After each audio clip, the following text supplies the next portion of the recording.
자, 오늘 두 번째 시간입니다. 교회가 되다 두 번째. 나는 어떤 교회인가?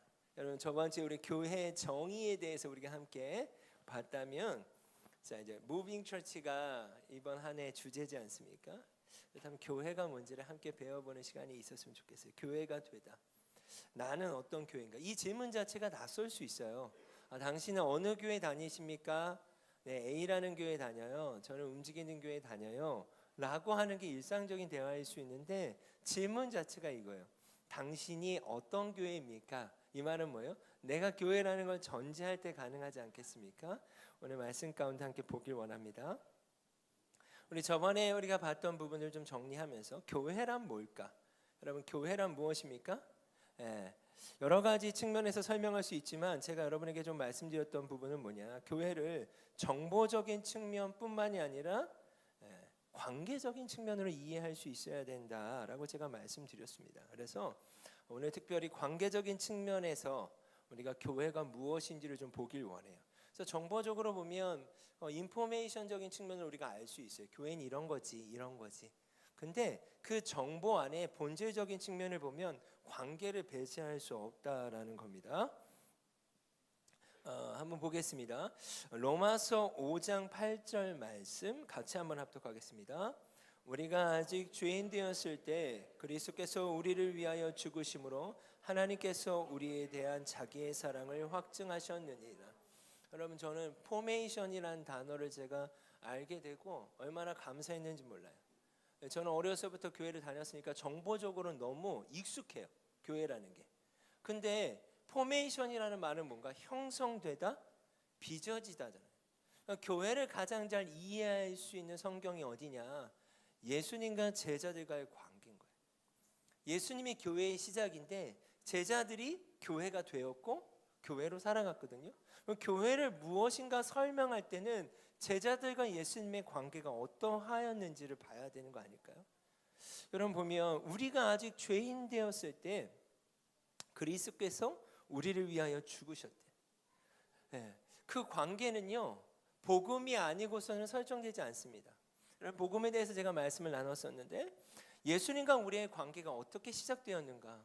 예수님이 하늘 보좌를 버리시고 이 땅 가운데 오셨기 때문이에요. 오셨고 우리의 모든 죄를, 우리가 아직 죄인 되었을 때, 여러분 우리가 죄인이면 우리가 값을 치러야 되는데 우리가 죄인 되었을 때 하나님께서 우리에 대한 자기의 사랑을 확증해 버리셨어요. 그래서 그가 우리를 먼저 사랑하신 거죠. 우리가 그를 먼저 사랑한 것이 아니라 예수님이 우리를 먼저 사랑해 주신 거죠. 그런데 제자들만 보면 예수님이 제자들을 부르실 때 어떻게 했냐면 그들이 모든 것을 버리고 예수님을 쫓지 않습니까? 그러나 제자들이 온전하지 못했어요. 쫓아갈 때도 있었지만 결정적인 순간이었죠. 십자가를 져야 하는 그 순간에는 예수님을 부인하고 예수님을 저주하고 예수님을 떠났어요. 형성이라고 하는 건 시간이 필요하다라고 생각해요. 저는 어려서부터 교회를 다녔지만 지금 이 시점에 제가 고백할 수 있는 저희 신앙 고백이 있지 않겠습니까? 여러분 한 사람 한 사람이 지금의 시점에서의 신앙 고백이 있다라고 생각해요. 그 고백은 내가 경험한 어떠한 부분을 통합하고 내가 경험했던 것들을 통해서 예수님은 나에게 이런 분이야 라고 하는 고백이지 않겠습니까? 그것은 시간이 필요하고 그 시간 속에 누군가 계셨다라는 거예요. 그 시간 속에 누가 계셨습니까? 바로 예수님이 계셨다는 사실이에요. 제자들을 떠나신 적이 없어요. 예수님이 겟세마네 동산에서 기도하실 때 제가 저번 주에 사역을 이제 우리 사모님과 우리 별이하고 같이 갔어요. 같이 가달라고 해서 같이 갔는데 거기에 이렇게 뒤에 뭐가 있었냐면 예수님이 십자가에 돌아가시는 길들이 이렇게 동상처럼 쭉 있어서 십자가의 길이더라고요, 그게. 그래서 그 한 곳 한 곳을 가면서 묵상할 수 있도록 이렇게 만들어 놨더라고요. 거기에 보니까 예수님이 저만치에서 혼자 기도하고 계신데 저만치에서 제자들이 뭐하고 있냐? 3명이서 졸고 있어요. 여러분 그 말씀 아시죠? 예수님이 제자들에게 부탁을 하세요. 나를 위해 좀 기도해 주면 안 되겠니? 근데 제자들이 너무나 피곤하니까 잠이 들었어요. 또 가서 말씀하세요. 나를 위해 좀 기도해 주면 안 되겠니? 또 말씀하세요. 나를 위해 기도해 주면 안 되겠니? 근데 그 동상을 보니까 진짜 이러고 자고 있더라고요.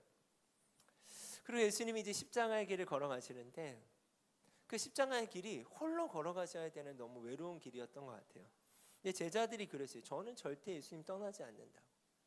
저의 삶의 영역에서도 보면 예수님은 늘 신실하셨지만 저는 신실하지 못했어요. 예수님은 늘 변함이 없으셨고 신실하셨고 늘 한결같으셨지만 저는 그러지 못했거든요. 형성이라고 하는 건 어떠한 기준을 근거로 해서 형성되는 거 아니겠습니까? 그 기준이 예수님이셨다라는 거예요. 여러분 요한복음 20장 19절에서 21절을 보면 예수님이 십자가에 달려 돌아가셨어요. 돌아가시고 안식 후 첫날, 그러니까 3일 만에 부활하시지 않습니까? 그 첫날에 저녁 때 제자들에게 나타나시는 말씀이에요. 여러분 근데 부활할 거라고 예수님 미리 여러 차례 제자들에게 이야기했거든요. 십자가의 길에 제자들이 무섭고 두려워서 따라가지 못할 수 있었겠죠. 그러면 부활의 현장에는 있어야 된다고 생각해요.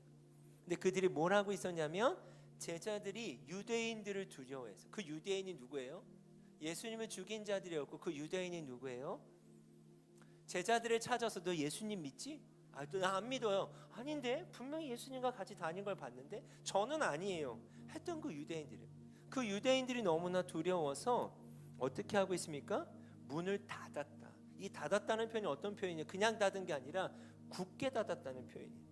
근데 그곳을 누가 찾아오세요? 예수님이 오세요.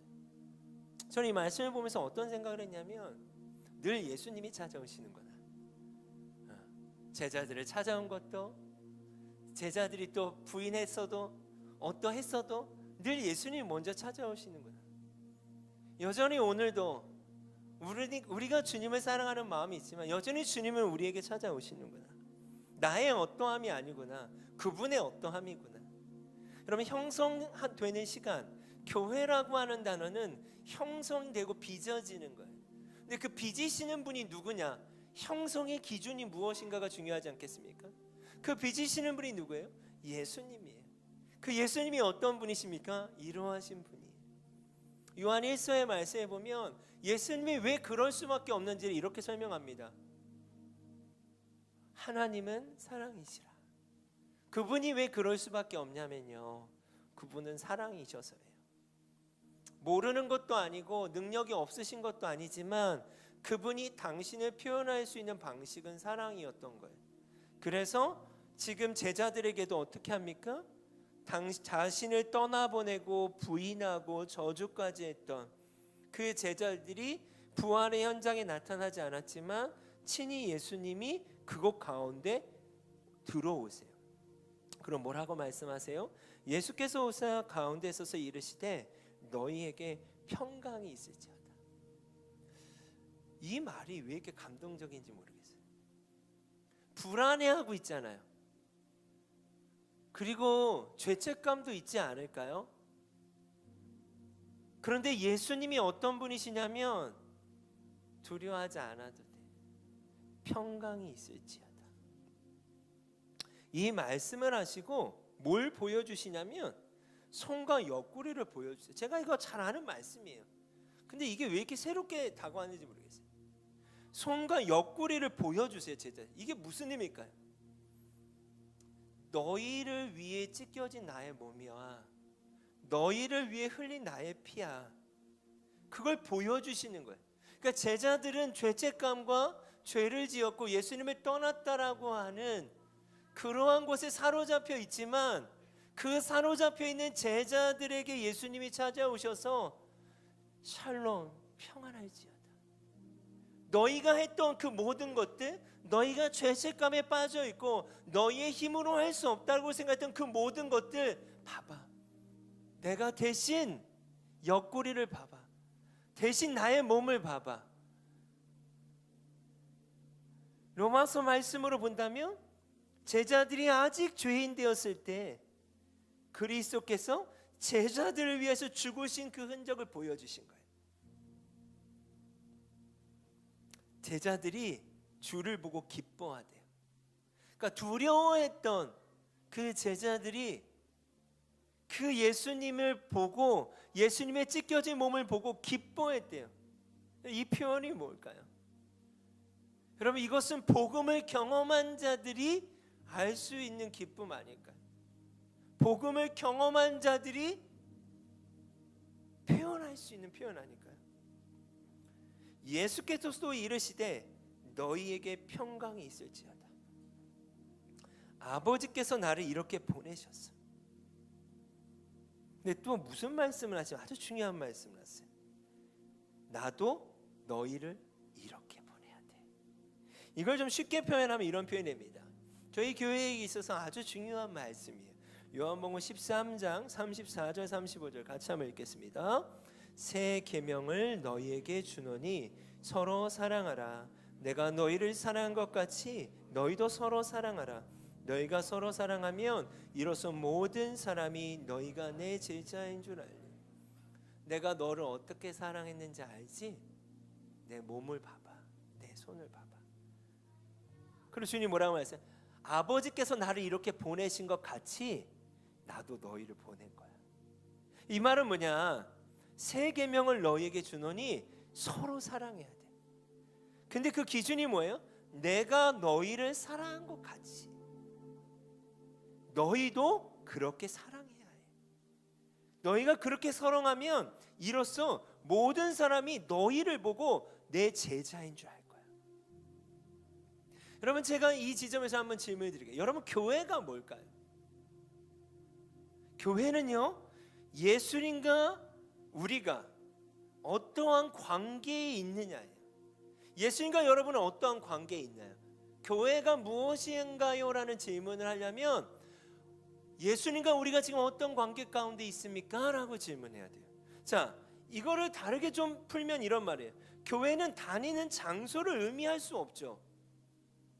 그냥 어떠한 장소에 왔다 갔다 하는 것을 교회라고 이해한다면 그것은 그냥 종교 활동이라고 할 수 있습니다.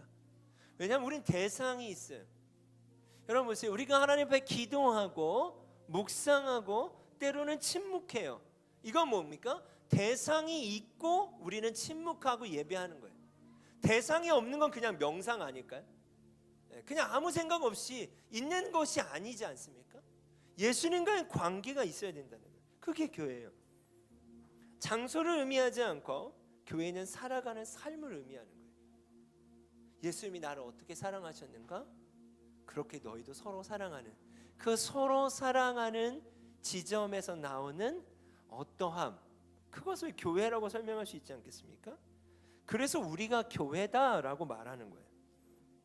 그럼 결론적으로 예수님과 관계가 없다면요, 교회는 아닌 거죠. 이 질문이 어떻게 저에게 다가오는가? 또 여러분에게 다가올까? 저는 잘 모르겠는데요. 이럴 수 있죠. 그래서 예수님은요, 오늘도 우리를 복음으로 초대하시는 거예요. 예수님은 오늘도 우리를 교회로 초대하시는 거예요. 문을 닫고 있고 숨죽이고 있었던 그 제자들에게 찾아오셔서 평안할지어다 하는 것처럼, 나는 잘 예수님을 아직 모르겠는데요, 여러분 괜찮아요. 왜요? 예수님이 평안을 말씀하세요. 그리고 예수님은 어떤 분이에요? 그 평안함 가운데 인격적으로 찾아오시는 분이에요. 계시록의 말씀에 이런 말씀이 있습니다. 내가 문 밖에 서서 두드리노니 누구든지 내 음성을 듣고 문을 열면 내가 함께 들어가겠다. 여전히 우리의 예배 가운데, 여러분의 삶의 영역 가운데 그 예수님과 관계가 아직 잘 설정되어 있지 않다면, 아니 이전에는 제자들처럼 뜨거웠지만 어느 순간 내가 그 관계들을 놓쳤다면, 예수님이 개인의 삶 가운데 또한 예배 가운데 어떠한 순간에서도 여러분을 놓고 하신다는 거예요. 그게 인격적이신 예수님인 거예요.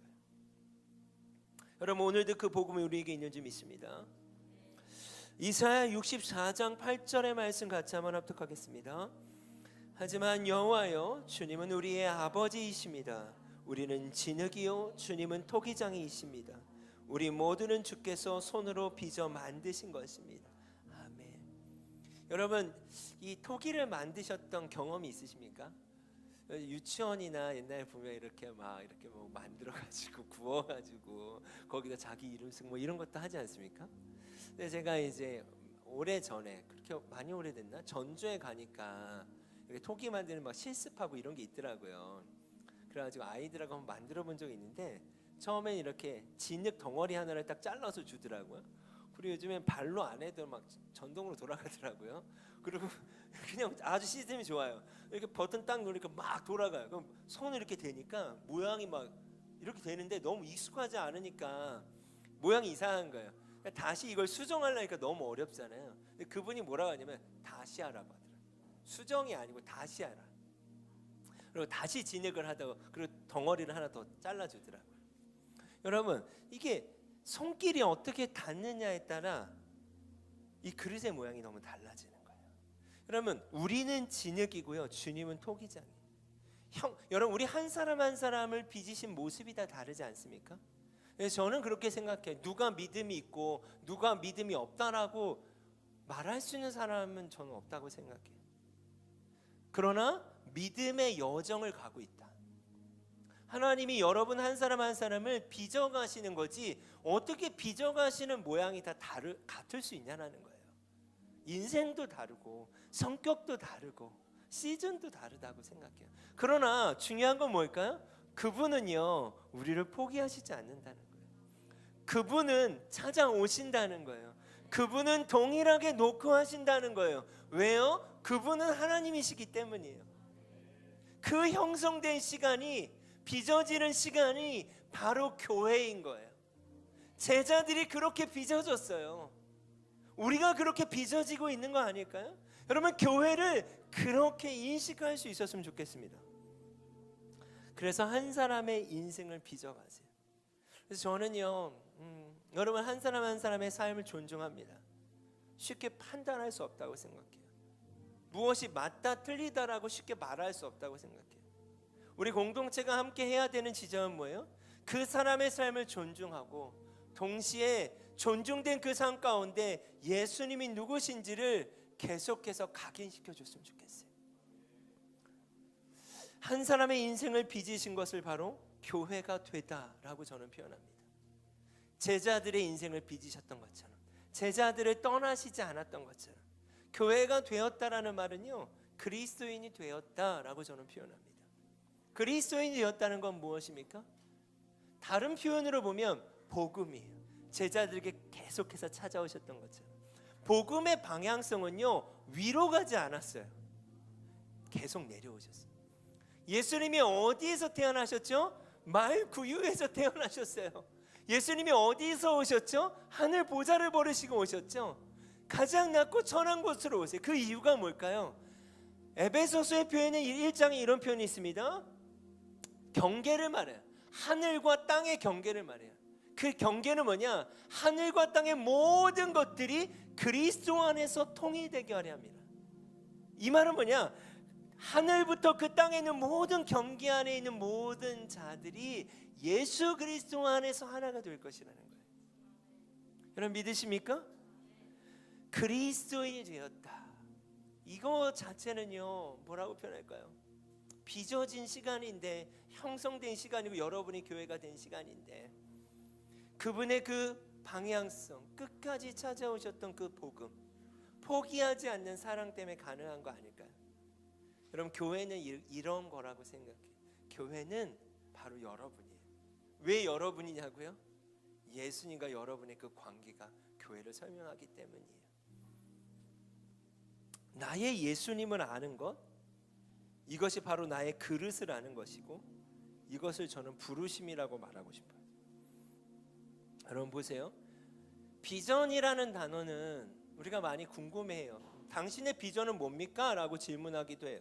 근데 비전은요, 증인된 삶을 사는 거예요. 증인된 삶이라고 하는 건 뭐예요? 빚어진, 형성된 시간 속에 경험한 예수님을 의미하는 거예요. 그럼 직업이 뭘까요? 우리 일상의 삶은 뭘까요? 증인의 삶을 살아가는 현장이겠죠. 예를 들어서 여러분, 전 그렇게 보고 싶은 거예요. 이 그릇이 빚어졌다면 목적이 있지 않겠습니까? 빚어진, 형성된 여러분이 교회라면 그 부르심이 있지 않겠습니까? 그 부르심은 뭐예요? 이 그릇 안에 무언가를 담기 위해서라는 거예요. 그 부르심조차도 다 같을 수 없죠. 왜요? 형성된 시간이 다르고 형성된 빚어진 모양이 다르기 때문이에요. 여러분, 그것은 무엇을 반증하냐면 하나님의 나라가 이렇게 회복된다라는 증거예요. 한 사람 한 사람이 빚어진 그 그릇 안에 여러분이 담을 수 있는 게 있는 거예요. 그것은 아까 다른 말로 한다면 예수님이 나를 사랑하신 것처럼, 그렇게 빚어진 것처럼 그 안에 너희도 서로 사랑함으로 그 안에 담으라는 거예요. 교회가 되고 교회로 산다는 말은 이 형성된 시간을 보냈다면, 여러분이 그렇게 예수님을 경험했다면, 예수님이 여러분을 그렇게 사랑하신 것을 알았다면 그 기준을 가지고 사랑하라는 거예요. 그것은 여러분이 할 수 있는 일 아닐까요? 정리하면 비전은 증인된 삶을 사는 거예요. 직업은요, 증인된 삶을 살아가는 현장인 거예요. 직업보다 중요한 건 증인이 되는 거죠. 내가 어떠한 직업을 가졌다 해서 하나님의 비전을 이루는 건 아니죠. 내가 무엇을 하든 어디에 있든, 그것이 가정주부든 또 직장인이든 취업을 준비하는 학생이든 어린아이든 학교에 있든 어디에 있든 내 정체성이 교회의 정체성을 갖고 있다면, 증인의 정체성을 갖고 있다면 그렇게 살아가는 것, 교회로 살아가는 것, 그것을 저는 비전이 이루어지는 삶이다 라고 말하고 싶습니다. 교회가 되고 교회로 살아가는 삶이죠. 오늘 말씀 정리하면 요한복음 13장 34절 35절 다시 보면, 새 계명을 너희에게 주노니 서로 사랑하라. 이거 예수님이 말씀하신 거예요. 이게 다예요. 사실 신앙생활에 다예요. 한 줄로 요약하면 내가 너희에게 말한 거예요. 주노니 서로 사랑하라. 이게 신앙생활의 전부예요. 근데 서로 사랑하는데 기준이 뭐예요? 내가 너희를 사랑한 것 같이. 이건 다 같을 수 없어요. 다 다를 수밖에 없어요.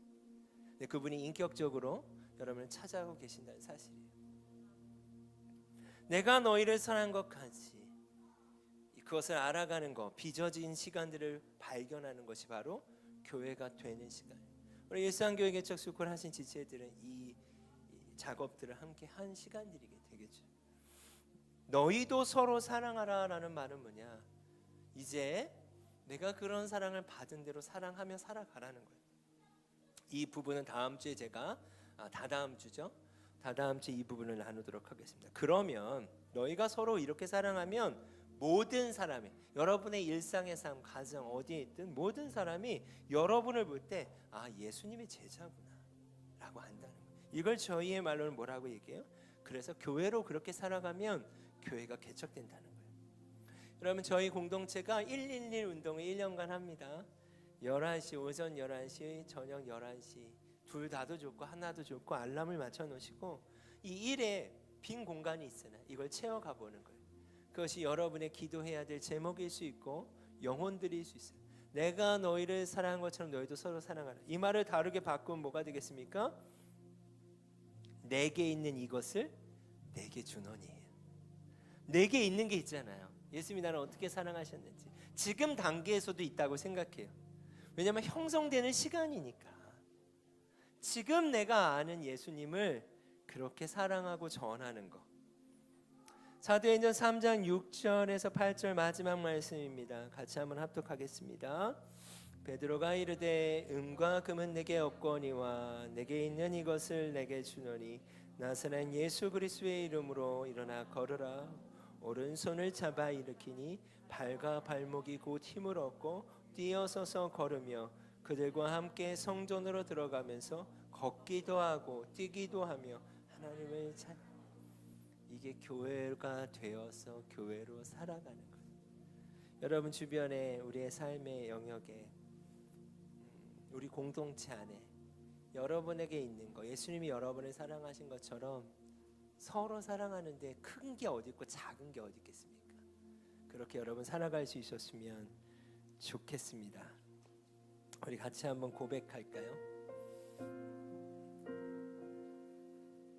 우리에게 소원이 하나 있네 라는 찬양인데요, 이 찬양을 제가 같이 고백하고 싶었던 이유 중에 하나는 저에게 유익한 것 같아요. 계속해서 교회에 대한 고민들을 여전히 하고 있고 앞으로도 해야 하면서 움직이는 교회는 앞으로 어떻게 가야 될까? 많은 필요가 있어요. 그러나 그보다 더 중요한 것은 이거라고 생각해. 예수님이 나를 사랑하신 것들을 더 발견하고 기억하고 그 시간들을 존중해주고 판단하지 않고 함부로, 그리고 그렇게 서로 사랑해 가다 보면 움직이는 교회가 또 형성되지 않겠습니까? 그 형성의 시간을 통해서 교회가 또 개척되지 않겠습니까? 이 지점들을 같이 우리가 싸워갔으면 좋겠습니다. 같이 고백합시다. 우리에겐 소원이 하나 있네.